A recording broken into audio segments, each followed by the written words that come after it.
ആരാ? എന്തായിരുന്നു? കഴിഞ്ഞ ചൊവ്വാഴ്ച വയറിന് ഓപ്പറേഷൻ ചെയ്ത ഓമനമ്മയുടെ വീടല്ലേ ഇത്? അതെ, എന്താ കാര്യം? ഞാനേ ഓമനമ്മയെ ഓപ്പറേഷൻ ചെയ്ത ഡോക്ടറായിരുന്നേ. ആ ഡോക്ടറെ വാ, കയറിയിരിക്കും. കയറിയിരിക്കാനേ സമയമൊന്നുമില്ല. ഞാൻ വന്നതേ ഓമനമ്മയുടെ വയറ്റില് എൻ്റെ ഒരു കത്രികയും ഉരുണ്ട നൂലും പിന്നെ നമ്മുടെ സിസ്റ്ററുടെ ഒരു കല്യാണ മോതിരം അറിയാതെ വെച്ച് മറന്നുപോയി. നാളെ ഹോസ്പിറ്റലിൽ വരെ ഒന്ന് കൊണ്ടുവരാമെങ്കിലേ ഞങ്ങൾക്ക് അതങ്ങ് എടുക്കാമായിരുന്നു. ആണോ? അയ്യോ, ഞാൻ അമ്മയോടൊന്ന് ചോദിക്കട്ടെ. ഇപ്പം പറയണ്ട, നയത്തിൽ തന്ത്രപരമായിട്ട് അങ്ങ് കൊണ്ടുവന്നാൽ മതി. അമ്മച്ചി അറിയണ്ട. ആരോഗ്യവകുപ്പിൻ്റെ ഇൻസ്പെക്ഷൻ എങ്ങാനും വന്നാൽ കത്രികയ്ക്കൊക്കെ കണക്കുള്ളതാണ്. ഒരെണ്ണം പോയാൽ എൻ്റെ പണി പോകുന്ന കേസ് കിട്ടാം. അമ്മയ്ക്ക് അടുത്ത മാസമേ അപ്പൻഡിക്സിന്റെ ഓപ്പറേഷൻ ഉള്ളോ ഡോക്ടറെ? അപ്പൊ നമുക്ക് ഈസി ആയിട്ട് എടുത്താൽ പോരെ? മതിയായിരുന്നു.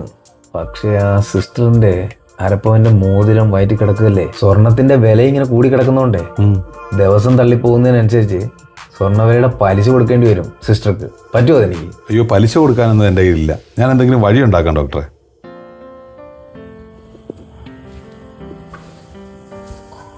അതെ, നമ്മുടെ പ്ലാമൂട്ടിൽ രമണിയമ്മയുടെ വീട് ഇതിനടുത്ത് വല്ലതും ആണോ? ആന്ന് ഡോക്ടറെ, 2 വീട് അപ്പുറവാ. എന്തായിരുന്നു ഡോക്ടറെ? കഴിഞ്ഞ ദിവസമേ രമണിയമ്മയുടെ വയറിനൊരു ഓപ്പറേഷൻ ഉണ്ടായിരുന്നു. നമ്മുടെ സോമൻ ഡോക്ടറുടെ കണ്ണാടി വയറിനകത്തുണ്ടോ എന്നൊന്ന് ചോദിക്കാൻ വേണ്ടിയായിരുന്നു.